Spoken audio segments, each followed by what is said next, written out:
progress. Good morning, everyone. Good morning, and welcome in. Good morning. I am bringing you greetings from Destin, Florida. We're on our way back to Atlanta, Georgia. Good morning to you all. So listen, before we get started, we want to make sure you take that link. Now listen, I need everybody to follow instructions today. Take the link and send it to 10 people in your phone. Do not post this on Facebook. I'm going to say it again because people do not listen. Do not post this link publicly on Facebook. If you notice when I post it, I post the number because the hackers will not take the time to type the number in. We do not post the link publicly. All right. So take this time to take about 60 seconds and send this link. Tell people that you are on this Zoom, right? Let's take a selfie and make sure that we get that selfie up in your stories. Thanking Mr. JP Ferrarini for this platform. So good morning and welcome to the Buy Back the Block Mindset Call. We are here every Friday morning, unless we're traveling, right? Then we'll do it another day. But we're here every Friday morning. And I am so grateful to be chosen for the task to make sure that we level up in our mindset. So it doesn't matter what companies you are in. I know we post this publicly so we get people from all industries, all genres of industries. So we've got real estate on here. We've got sales. We've got health and wellness. I know that we've got people. So let me see if you would drop what you do in the comments. Let us know in the comments what you do. But mindset matters, and it really doesn't matter what profession we're in. All right, so let me open up the chat. We want to know where you're logging in from, what city, what state, what country. We want to make sure that you are connecting with Mr. JP Ferrarini, Jordan Ferrarini on Instagram. So we'll have our support put his link in the comments, as well as my link, right? All right, we got New Jersey in the house. Good morning, good morning, good morning to you. Good morning, Dominique. Thank you, Cincinnati. Good morning, Mary Martin. Good morning, Nicole Kirby says, I'm in sales. Sales will, let me tell y'all something about sales. It's the number one talent that you can have. All right, good morning, Philly. Good morning. Good morning. I see you. So listen, you want to grab yourself a notebook and a pen. Because you're only going, I see you're driving. So those of you that are driving, just look at the screen. All right, just look at don't look at the screen, just listen. All right, Nova Scotia, Canada, good morning to you. So for those of you that can, grab a notebook and a pen because you're only going to remember about 20% of the information that you hear. All right, and if you can, I would love for you to have your camera on so they can see your beautiful, smiling faces. All right, because I feed off of your energy just like you might be feeding off of mine. The third thing I want to remind you is to disconnect your brain from the tabs that are open, right? So close the tabs that are open from social media, things like that. After you post your selfie, let me take a selfie. Let's make sure we take our selfie and we post that this is what we're doing. And I want you to tag JP and myself. So let me take a selfie to make sure, right? The morning mindset call. All right, awesome, right? Take your selfie. Let's take your selfie, and you want to make sure that you get that posted up on social media. Tag JP Ferrarini and myself in that photo so that you can get your social media fix out and done for the morning. All right. So get it out, and then we're going to focus. We're going to stay focused for the 1 hour that we are together. We've been talking about identity. We've talked about how we needed to have identity before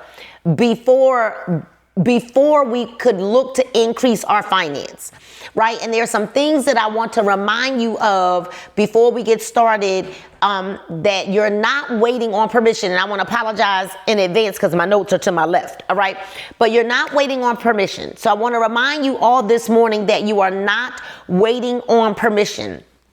You are not waiting on perfect confidence, all right? You are not waiting on everyone to understand. You are not waiting on applause. Clap for yourself. Clap for yourself, right? You are being called. You're also not waiting on the old version of you to feel safe. We're not worried about age. That's just a number. But what we're being called into is agreement. We're being called into agreement with God. We're being called agreement with our assignment. We're being called into agreement with our future. We're being called into agreement with discipline, agreement with abundance, agreement with the version of you who does not shrink anymore. All right. So we want to make sure we're all on the same page. Our old identity may be familiar, but familiar does not mean fruitful. All right. Our old identity is familiar. It feels good because it's familiar. It feels safe. But guess what's not happening there? We're not producing fruit from the old identity of us. So some of us are loyal to that version of ourselves that God is trying to deliver us from. Type deliver in the comments if you can hear me. Type the word deliver in the comments if you can hear me. So what we're doing is we keep protecting. We're protecting who we were while praying to become who we're called to be. We got to do like the song, Let It Go. Frozen. She's saying, let it go, let it go, let it go, let it go, let it go. So we want to let it go, not because we're being arrogant. We want to let it go because we're being accountable. And what are we being accountable to? We're being accountable to the call on our lives, right? We're being accountable to know that, what I realize is I'm called to a group of people who need to see the fruits of my labor, right? And all of us are called to a group of people who need to see the fruits of our labor. But if we remain the same, there are things that are unlocked. There are pieces that are unlocked for other people that are connected to us. And those pieces for them don't get unlocked when we don't become who we're supposed to be. There literally are people that are directly connected to your movement. And when you don't move or won't move, they can't unlock the pieces that are necessary for them to walk through the doors that they need to walk through. Yes. So that is why I tell people all the time, stop being selfish, because it's not about you. Nothing we go through, it's not about us. It's about creating the version of ourselves necessary to help someone else walk through the door they need to walk through. I know it's going to get quiet right all in through here. See, the crown we wear is not for decoration. See, that's the thing. People want to wear the crown, Zena, because they want to be acknowledged. They want to be acknowledged. The crown is not for decoration, y'all. The crown is for responsibility. And to whom much is given, much is required. We like the given part, but we don't want the required part. But to whom much is given, much is required. So, we want the titles. We want to sit in the front rows. We want a name on the seat. We want all of that. We want the status, but we don't want what comes with the status. So, yes, we should walk like royalty. We should build like a steward, though. We should speak like a believer. And we should move like someone who has already been chosen. I want you to know that you're already chosen. So today, we're going to talk about something that might be it might sting us a little bit. We're going to talk about money, stewardship, and abundance. All right. Now, I don't know how much of this we're going to get through today, but if we don't finish it all, don't worry. We'll finish it next week. All right.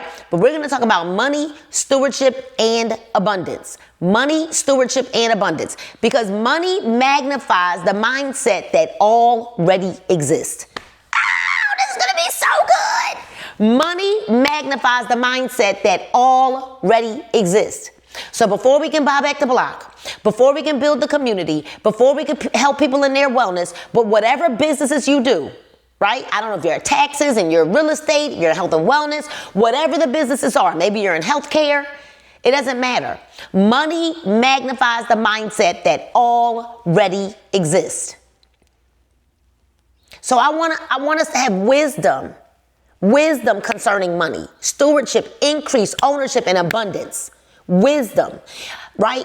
We want to heal every poverty agreement, every fear-based belief, every place where we have misunderstood wealth, and every place where shame has shaped our money decisions. We want to learn how to prosper with clean hands and a pure heart, wisdom, discipline, generosity, and kingdom purpose. So we're going to talk about money, but not in a shallow way. But because money is not just a currency. It is not just a currency. Money is a revealer. Write that down. Money is a revealer. Money is not just a currency. Money reveals your discipline. Money reveals your priorities. Money reveals your fear. Money reveals your stewardship. Money reveals trust. Money reveals identity. Money reveals whether a person thinks like an owner or a survivor. You know, I was listening to someone very, very, very wealthy yesterday, and I was listening to a part of his podcast. And, you know, people are always, he said they're fixated on saving all of this money. And I mean, contrary to some very unpopular beliefs, he says, save it for what?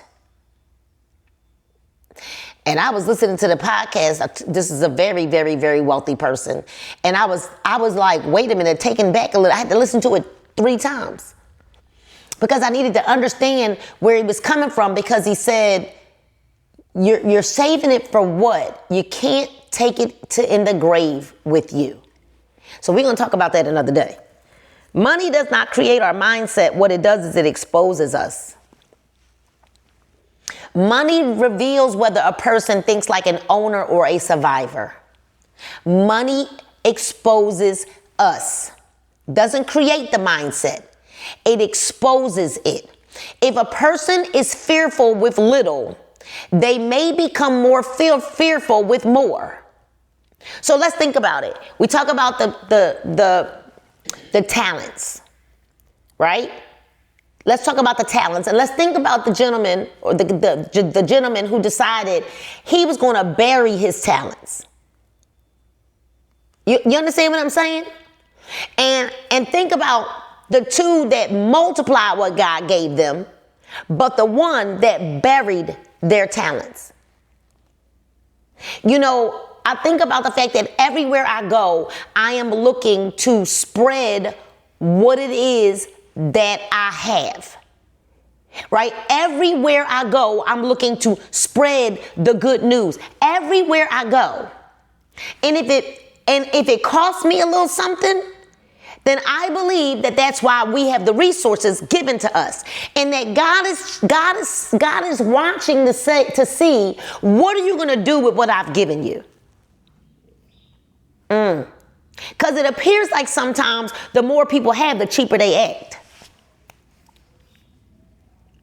The more you have, the cheaper you act. I don't understand. So if a person is careless with little, they may become more careless with more. If a person is generous with little, increase gives their generosity more reach.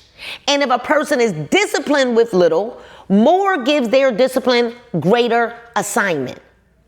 Put an assignment on your money. Put an assignment on what you want to do with what God gives you. How do you put it back? How do you multiply it? How do you make sure that others are blessed by what God is doing in your life? You making extra? Who are you blessing? You're making extra. Who are you blessing? So money. So we talked. We said it. I want you to always think about it. Money doesn't create our mindset. It exposes it. We're not worshiping money. Let me get that straight, because we don't do that. But there's a good book that we read that says money answers all things. We're not worshiping it. We're not chasing it. We're not making it our identity. What we're doing is we're putting money in its proper place. All right? We're putting it in its proper place. Money is a tool. Write that down. Money is a tool.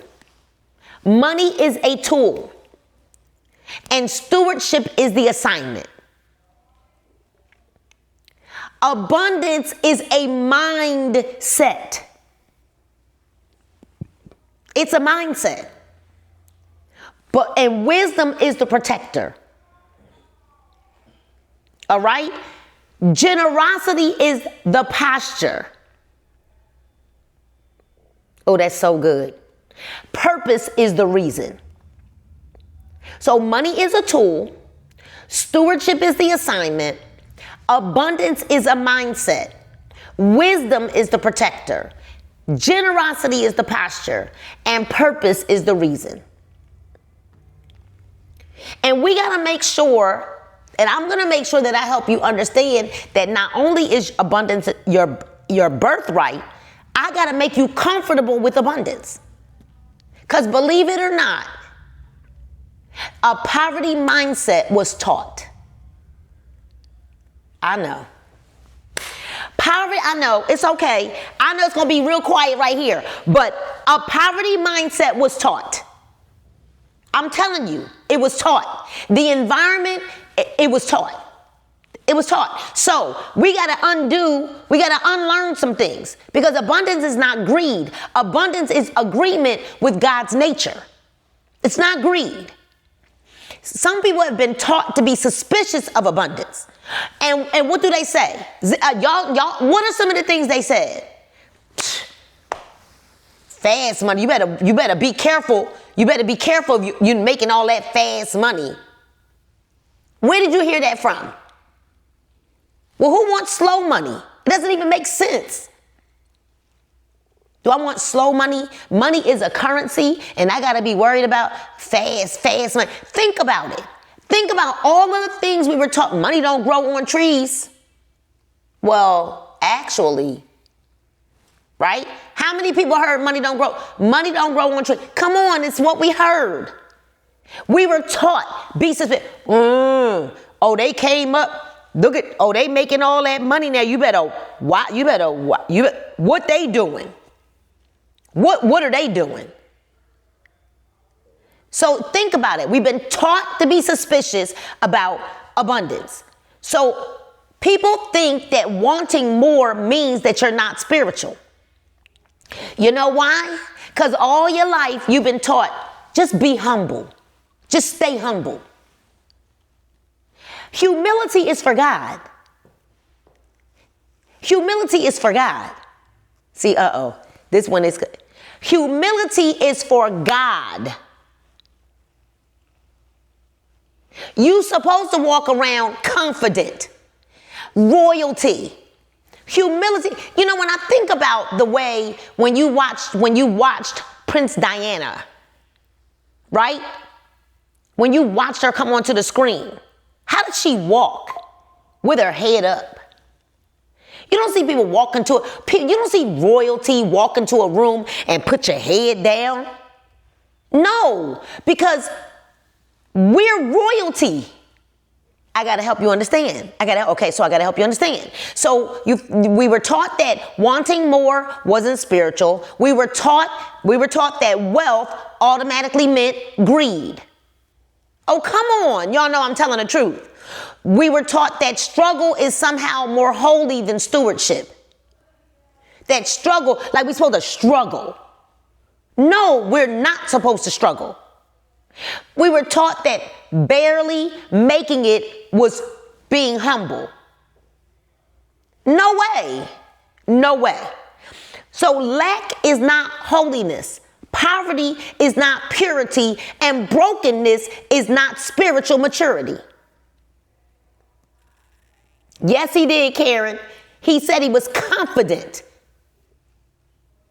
So I want to say it again. Lack is not holiness. I need everybody to understand that. There's nothing cute about lack. We're not supposed to live a life of lack. So you know what I love? I love to expose people to the life we're supposed to live.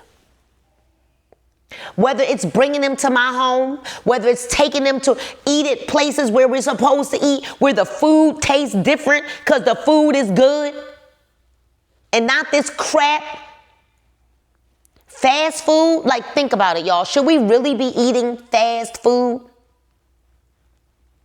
No, we shouldn't. One of my play sons, y'all know I got a bunch of kids that are not my kids, right? But they grew up with my kids. And Addison always says, I don't eat anything that can be cooked in under 10 minutes. I'm not going to eat anything from anywhere that can be cooked in under 10 minutes. So we got to understand this. Listen, the love of money is dangerous. I am not telling people to walk around with the love of money. Greed is dangerous. Pride is dangerous. There's a difference between confidence and pride. Because pride is ego and arrogance. Confidence is knowing who you are and whose you are and not being afraid to let the world know who you are, because humility is for God. Wealth without wisdom, yes, can destroy. But poverty without wisdom can destroy too. Lack can create pressure. Lack can create desperation. Lack can limit our options. Lack can keep people in cycles that they were called to break. You were called to break cycles. Break them. Y'all type "I'm a cycle breaker" in the comments. That's why you got to buy back the block. That's what I love about Jordan. Yes, go buy the whole block. Don't just buy one little product. Go buy the whole block. Go help the whole block. Go grab some people. Shake them a little bit. Like, we got to think different. You're worthy of everything that comes your way. Stop thinking it's an accident. Oh, I lucked up. No, I was supposed to have that. You know what? And I know this is going to be hard for some people to hear. Right? But people often ask me, I think about it, Grace asked me, and I said it to her. She said, how does it feel? Like, how does it feel to, so let's just say, when I had my first $100,000 month. Well, oh my God, how does that feel? And Zena, guess what I said? And I know this is going to be difficult for some people to hear. I said, well, I expected to make 100% of all the shots that I practiced for. See, that's confidence. See, here's what you got to understand. If I've been practicing them shots, why am I surprised that I made it? Does everybody understand that? See, Nadine, it is written that I'm going to make $100,000 a month. It's written. Not only that, Cherie, not only that. Oh, this is where it gets. Not only that, last February, I sat in Mexico. I kid y'all not. I sat it was this round pit we were in. And I said, somebody record this for me. I said, my name is Nina Moore. And I declare that before December 31st of 2025, I will make $100,000 a month. In a month. And I did. So that's what I'm saying when people ask, well, oh my God, how did that feel? It felt like it was supposed to happen. I'm not surprised. Why are we surprised? We speak those things that are not as though they are. Why are we surprised when it happens? Why are we surprised? Why are we like, oh my God, I can't know. Thank you, Lord. Now, I didn't say I wasn't grateful. Because there's a difference, right, Zena? I didn't say I wasn't grateful, but it was already in the atmosphere. It was already going to happen. So I expect to make 100% of the shots that I take. So lack can limit your options. Why would I want to live with limited options? Lack can keep people in cycles that they were called to break. We are cycle breakers. So we have to stop acting like money is evil when the scriptures constantly talk about stewardship, seed, harvest, inheritance, provision, generosity, debt, wages, multiplication, and wisdom. And here's the thing. Do we understand that there are more scriptures in the Bible about money than there are about faith? If you don't believe me, go to ChatGPT and ask them. There are more scriptures in the Bible about money than there are about faith. And if you don't believe me, you think I'm lying, you think I bumped my head, I'm telling you, go check it out. So the issue is not money. Listen, the issue is mastery. Y'all type mastery in the comments. Does money serve you, or do you serve money? Does money move through you with purpose, or does it control you with fear?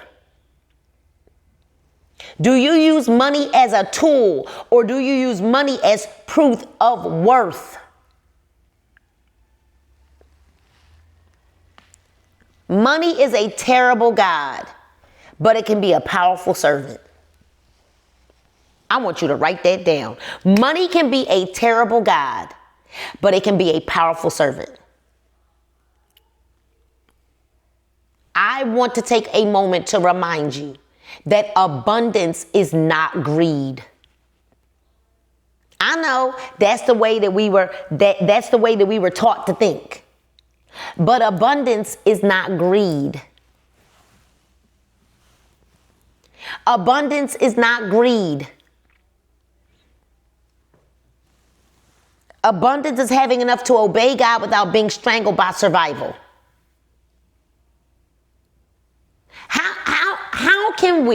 How can we be fruitful and multiply if we are in a survival mode?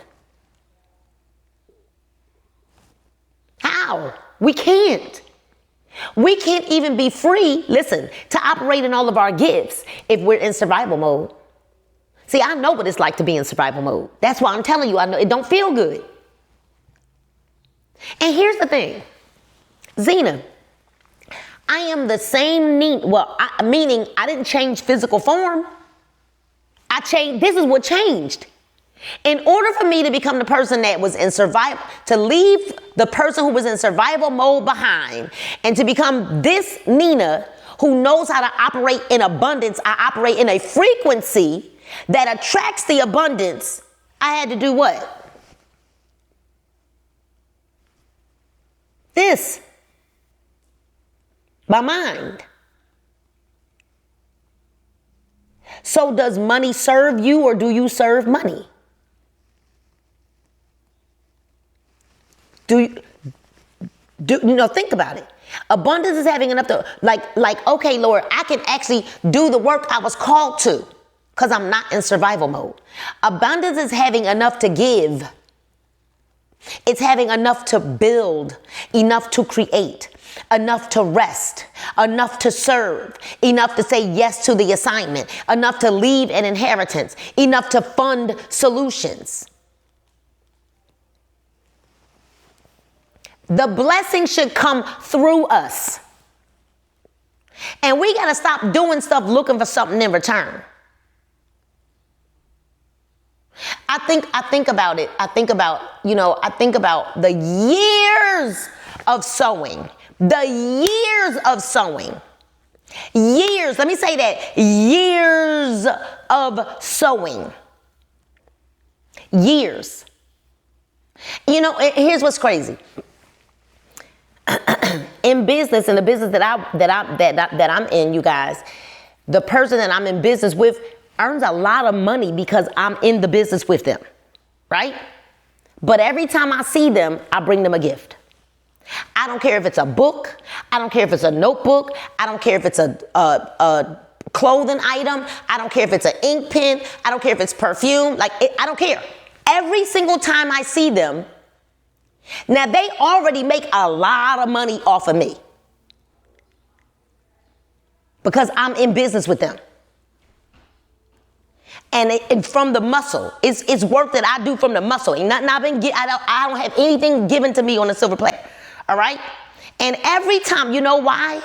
Because I understand honor and I understand, Zena, what I want. And because I understand honor and I understand what I want. And here's the thing. Even when I didn't have an abundance of money, I still found a way to sow. That's why I said, if it's a book, if it was a notebook, it didn't always have to be as big of a gift that I may be able to do now, right? Sometimes it was, I would send groceries to their home. Yeah, because I know they don't buy groceries. Seriously, what could I do? What can I do to make your life easier? Because I understand that honor goes up. Honor goes up, y'all. Because honor goes up. So I did it. And I'm only saying that to show you that I expect to be in this place that I'm in my life right now. Because there was years of sowing. And there are seasons that you'll be in where you'll be on the reaping side and where you'll be on the sowing side. Years. But guess what? Here's the key. Here's the key. Here's the key. Here's the key. Nadine, I sold without any expectation of anything in return. See, that was the key. I sold of my time. I sold of my talent. I sold of my treasure for years without looking for anything in return. Not an accolade, not a Data Boy award, they didn't call my name from the front of the room, nothing. So you gotta understand, what spirit are you doing it in? Because you want somebody to know you did it? See, I would give to people and never go up and say, that was my idea. No, because for what? Then you didn't do it for the right reason. Because you want them to know that you were a part of it. Yeah, I had a conversation. I told her we should do that. Really? Why? Why? So you got your reward right there. That was your reward, that you wanted someone to know that you did it.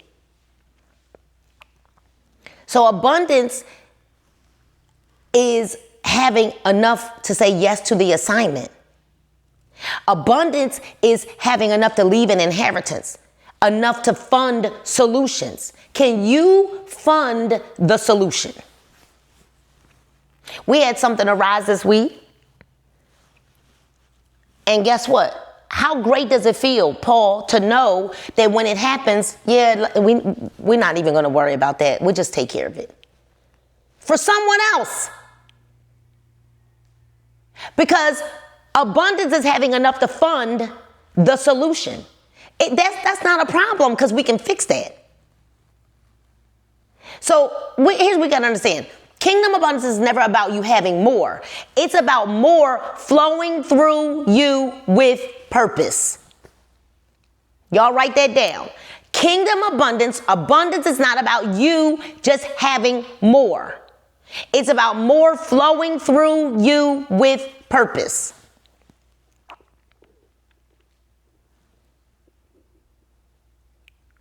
So we just got to get to a place when we understand, one, that abundance is beyond our birthright, right? And we start to operate like that. It's not an accident that it happened. And a lot of times we don't understand why God may choose to bless you the way he is. For whatever reason. What did you do in your life that, hey, this is might be your season, right? Stop doubting it. Because when you start doubting why it's happening, guess what'll happen? It'll stop happening. Because you are now repelling what's happening. We're blessed to be a blessing. There's a pattern. We're blessed to be a blessing. Increased to increase impact. Favored to carry responsibility. Elevated to serve at a higher level. And here's the problem. This is what happens. This is what happens, Paul. This is what happens, Grace. People get elevated to a higher level and then they want people to serve them. When we get elevated, we're elevated to serve at a higher level. The blessing is not just possession. It's assignment. So what are we assigned to do? And there are people, you don't got to set that up, Nina. Yes, I do. Yes, I do. Yes, I do have to set it up. Yes, I am going to break that down. Yes, I am. Because I'm never too big to serve anyone.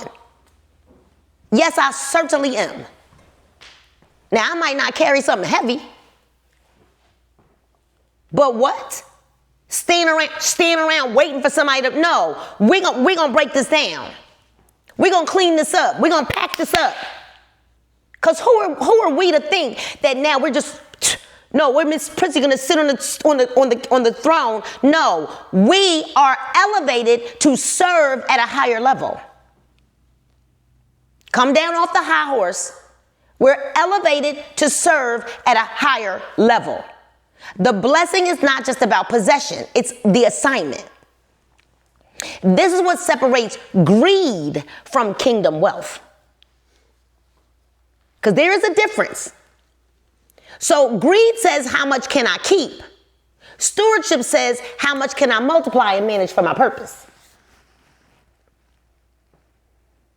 How are we going to multiply this and manage it for my purpose? So even on vacation this week, we said we're going to find us a room. We're going to find us a place to go pop up this banner and serve. Okay, that was probably too much for some people. Greed hoards. Y'all ever see a hoarder? Nadine, you ever see a hoarder's house? A hoarder's room? Like people who just hoard. Y'all ever see that? Well, guess what? Imagine hoarding on the inside. Right? Hoarding in your mind. Hoarding. Stewardship circulates. Greed is fear-based. Greed is fear. Greed is like, I'm worried about when it's going to come back. You know why? Because when you look at money as only going out, and I'm not saying we shouldn't steward our finances well. That is not what I'm saying. I'm not saying be reckless. We have to be wise. But I'm talking about the spirit of greed. Stewardship is faith-based. Greed worships money. Stewardship uses money to multiply. To multiply. Okay. Poverty is not just an amount, y'all. It's a mindset. We do realize poverty is a mindset, right? It's not always about what's in the bank. Sometimes poverty is a mental agreement. Yikes. The poverty mindset says there will never be enough. If someone else wins, I lose. That's a poverty mindset. I cannot afford to invest in myself. Poverty mindset. Money always leaves me. Poverty mindset. Rich people are bad. Poverty mindset. Well, I'm just not good with money. Poverty mindset. I have to hustle from panic, not build from purpose. Poverty mindset. See, because if we believe that we have to work hard to make money, money will never come unless you're working hard. No, you got to work smart. Systems, strategies. I must choose between faith and wealth. Poverty mindset. I'm too late to learn. Poverty mindset. People like me do not get ahead. Poverty mindset. And what's happening is if you agree with any of those, those are agreements. And agreements become patterns. So if you agree that money always leaves you, you will not steward it when it comes. If you agree that wealth is bad, you will subconsciously reject wealth. And you will subconsciously reject wealth building opportunities. If you agree that you are not good with money, you will avoid learning financial literacy. If you agree that you cannot afford growth, you will keep paying the price of ignorance. Ow! So this is why renewing our mind matters. This is why this mind has to be renewed. We started off talking about who we were and who we are now. Transformation comes from what? Renewing our mind, not the refreshing of a mood. You know, this is the thing we can't do. Do you know how you refresh your screen? You just refresh. No, that's not good enough for our mind. Our mind is Control Alt Delete, not just refresh. No, Control Alt Delete. Delete who we used to was. That's how our grandmamas used to talk, y'all. Right? Go ahead, release it. Don't just rebuke it. Don't just rebuke. We're just going to rebuke the devil. No, we're going to release it. Release who we were. We're not refreshing it. So we're not refreshing our moods. We're not refreshing our emotions. We're not hyping the emotions. No temporary excitement. This is not just, this was a great call. No, we're renewing our minds. We're not going to leave, because here's the thing. Poverty is not only the absence of money. Sometimes it's the presence of agreements that reject increase. I'm going to say it again. Poverty is not only the absence of money. It's the presence of agreements that reject increase. So I want you to think about what money belief did you inherit that may not be biblical, wise, or true? What money belief did you inherit? Think about the things your parents used to say to you. I know my dad used to always say, money don't grow on trees. And I would look at him kind of crazy because I was like, but money come from paper. Paper come from trees. What money belief? Think about it. Oh, I don't know where they got that money from. Everybody was a bad person that was wealthy. Everybody. What money belief do you have that you don't even realize?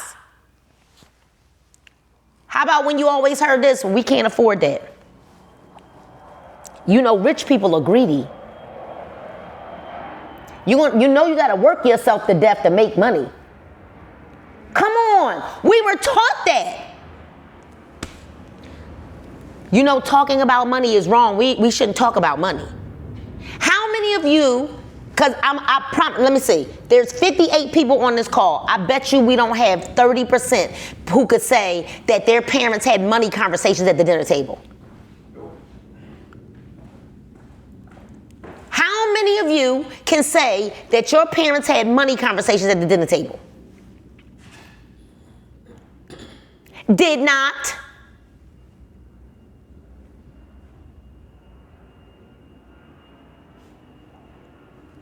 No.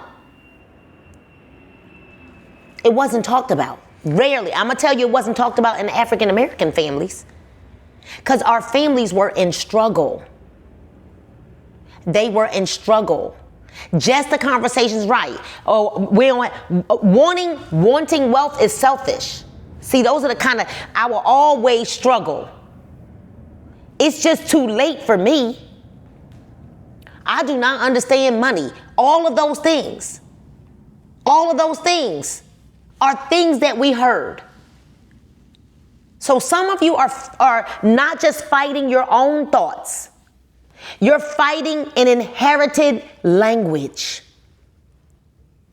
You are not just renewing your mind for yourself. Listen, you're becoming the interruption point for a family pattern. You the curse breaker. You are the cycle. Now, y'all typed it earlier. I'm the cycle breaker. I'm the cycle breaker. I'm the cycle breaker. Someone has to be the first to learn wealth. Someone has to be the first one to learn investing. Someone has to be the first one to stop normalizing debt, panic, overdraft, avoidance, and shame. Someone has to be the first one to say, this cycle stops with me. It stops here.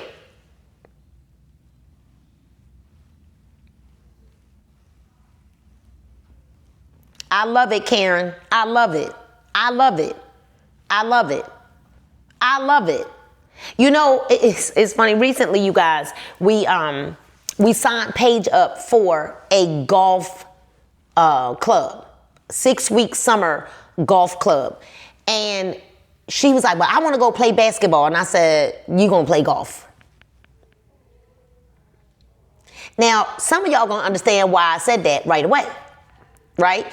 And we did the interview. It looks like she's chosen, right? They told us that we would know by Monday, but they kind of sent us the second, hey, we were very impressed with Paige. And let me tell you something, the parents had to come in on the interview. And of course, they were more than just impressed with Paige, they were impressed with Paige's parents. Because I raised my hand to ask a question, okay? Because see, it's average that everybody will go play basketball. But no, we're gonna go play golf.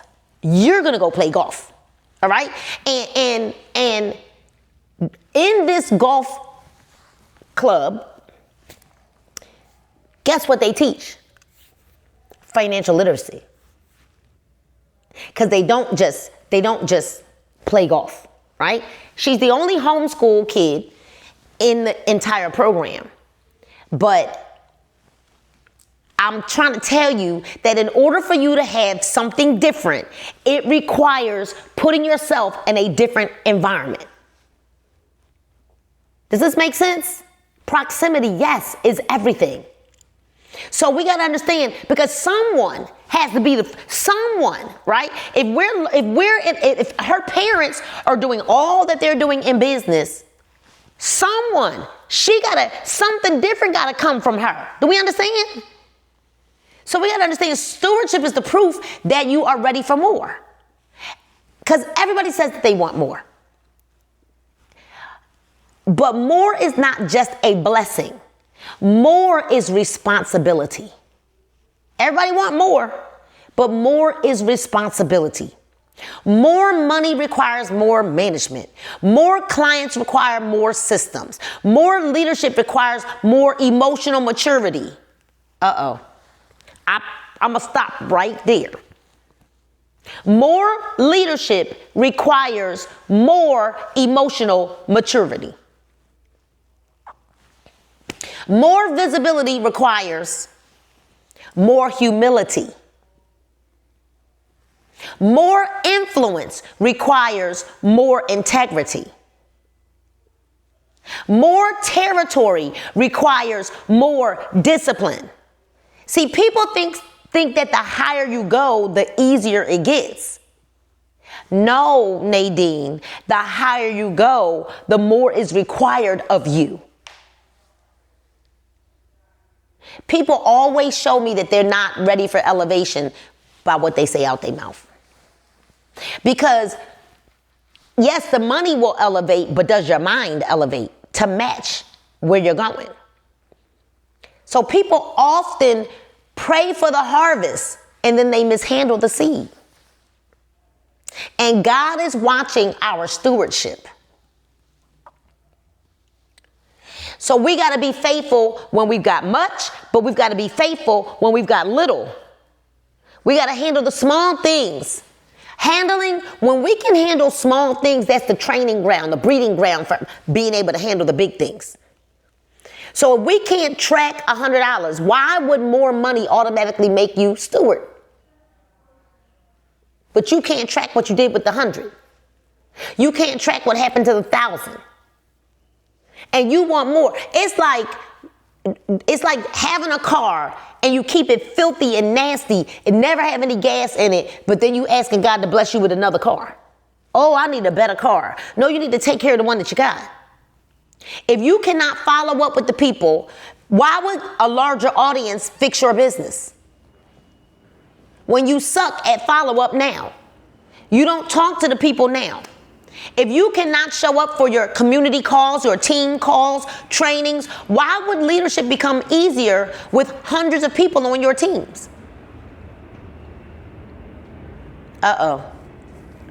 If you cannot manage your calendar now, why would more opportunity produce more peace?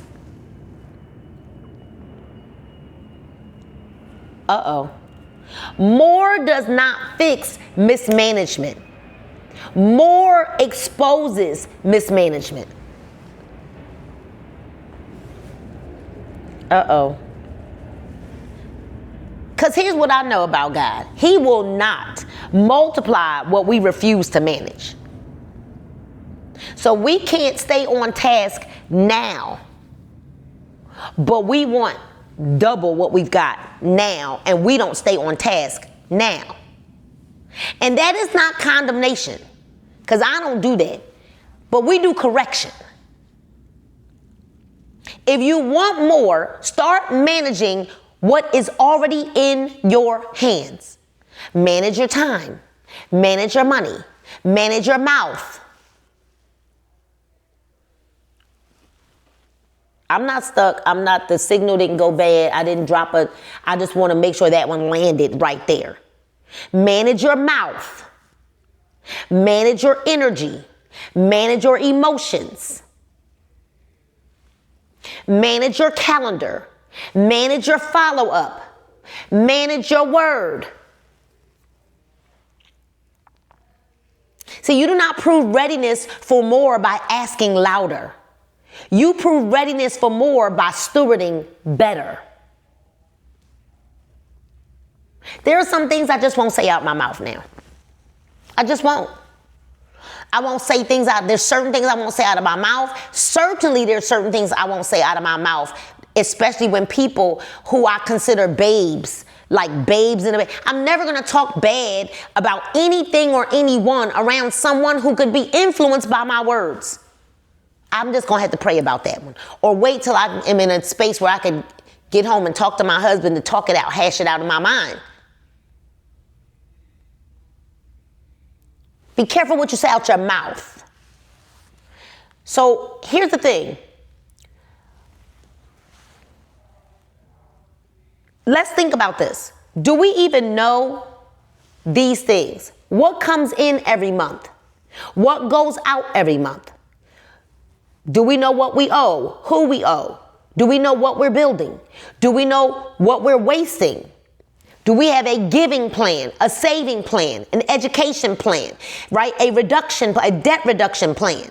Do you have a business reinvestment plan? All of those things matter. Do not let people spiritualize avoidance. Because, all of those things we learned growing up, it was avoidance. It was avoidance. It was so spiritual and it was avoidance. See, and I know that I'm going to say this and this is probably going to a little violent. Y'all ready for this one? I just need to know if I got permission to say this. Say, go on, Nina. Say yes, something. Let me know if I can say this because this is probably going to be a little bit violent. I just need to see some yeses. Yeah, we good?